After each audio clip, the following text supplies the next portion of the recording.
Hello नमस्कार बच्चों। और क्या हाल है। आज हम बात करने वाले हैं गति के नियम का। ठीक है। आज हम बात करेंगे लॉ ऑफ मोशन। मोशन क्या होता है, उसका नियम क्या है। ठीक है बच्चों, जो कि क्लास 12th फिजिक्स का बेस्ड है।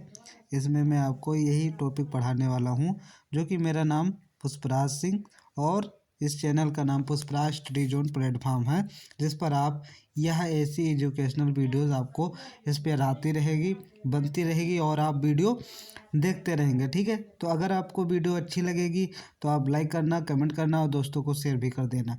ठीक है। चलिए हम टॉपिक शुरू करते हैं। जो हमारा आज पर्चा है कि अध्ययन, जो अध्याय का पर्चा है, इंट्रोडक्शन है, उस पर हम बात करने वाले हैं।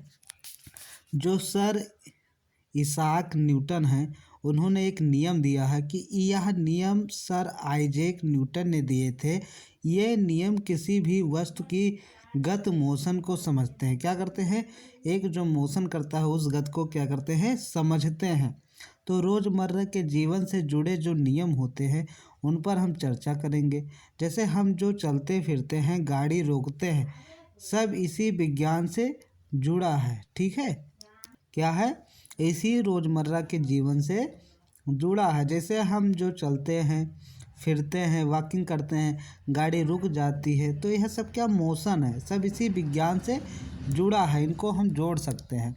अगला जो है कि पहला जो इनका नियम है, फर्स्ट लॉ। फर्स्ट लॉ के हम बारे में बात करेंगे। तो यह है जड़त्व का नियम। लॉ ऑफ फर्स्ट जो है, लॉ ऑफ इंटेरिया, जड़त्व का नियम है। कोई भी वस्तु विराम अवस्था में है या समान गति में है। क्या है, कोई भी वस्तु विराम अवस्था में है या समान गति में है, वह तब तक उसी अवस्था में रहती है जब तक उस पर कोई बाहरी बल ना लगे। समझ गए आप। तो अगला हम जो देखते हैं, जैसे पहला नियम का जो उदाहरण है आप देख सकते हैं। पहला नियम का है इंटीरिया ऑफ मोशन। ठीक है। जो है इसका नियम है कि बस अचानक रुकने पर यात्री का आगे झुकना, वो आगे झुक जाते हैं। समझ गए। अगला जैसे force of the weight of the book, यानी कि जब हम ऊंचे से इसे क्या करेंगे, नीचे छोड़ेंगे तो क्या होगा, यह मोशन करेगा, तेज से आएगा तो क्या होगा, जो बुक का वेट है, भारी वजन है, इसलिए वह नीचे आएगा। तो मेज पर रखी किताब का स्थिर रहना क्या होता है, इक्वल होता है। समझ गए। तो यही हम आपको समझाना चाह रहे थे पहले मोशन में।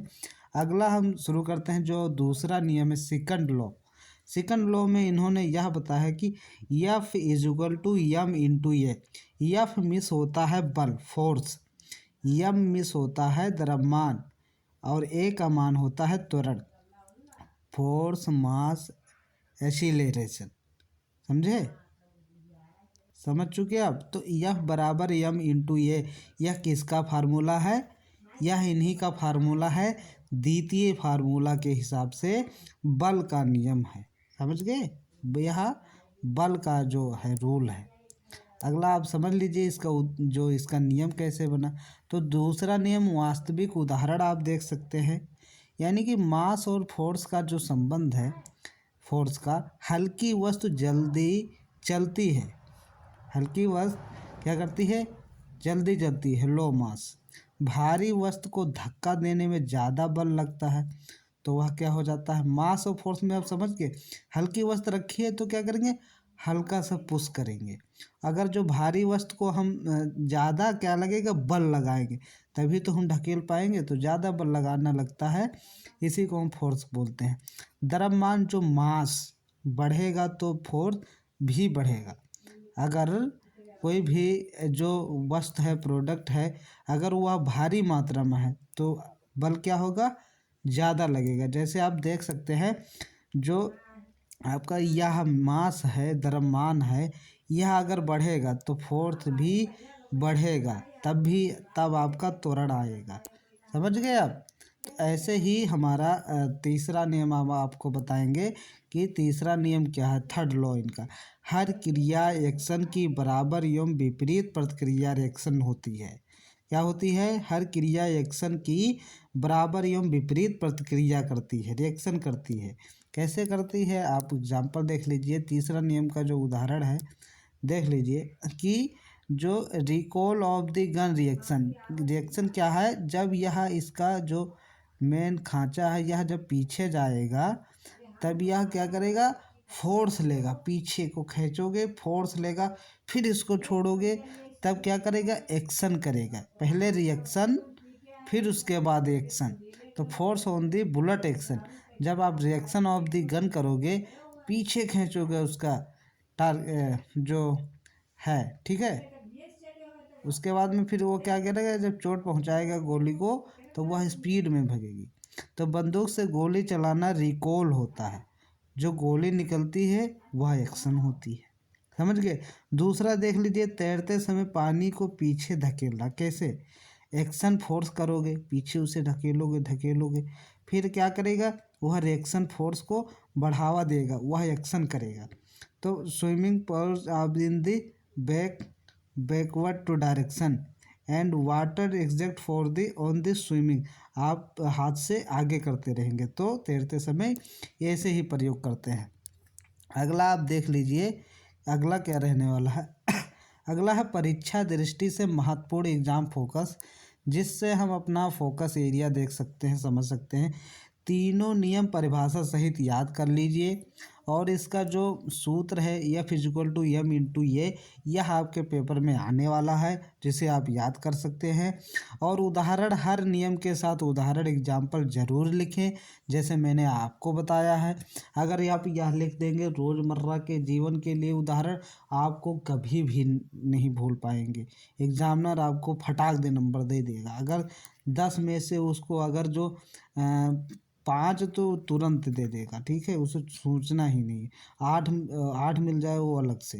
तो चित्र जहाँ संभव हो वह डायग्राम ज़रूर बनाएं, जैसे हमने आपको दिखा दिया है, यह बंदूक के साथ, इसके साथ, इसके रिएक्शन के साथ। अगला आप देख लीजिए, यह बस चलती हो, तो यह डायग्राम होता है। डायग्राम से आप उसको हाईलाइट करके ऐसे ऐसे आप पढ़ा सकते हैं, बता सकते हैं कि ऐसे सर एग्जामिनर बना है।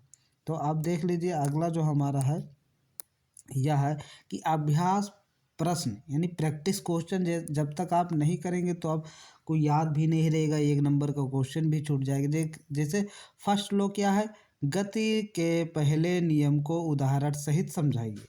जो गति का नियम है फर्स्ट लॉ, उसको उदाहरण सहित समझाइए। सेकंड क्या है, दूसरा गति का नियम और सूत्र लिखिए। दूसरा क्या है, गति का नियम और सूत्र लिखिए।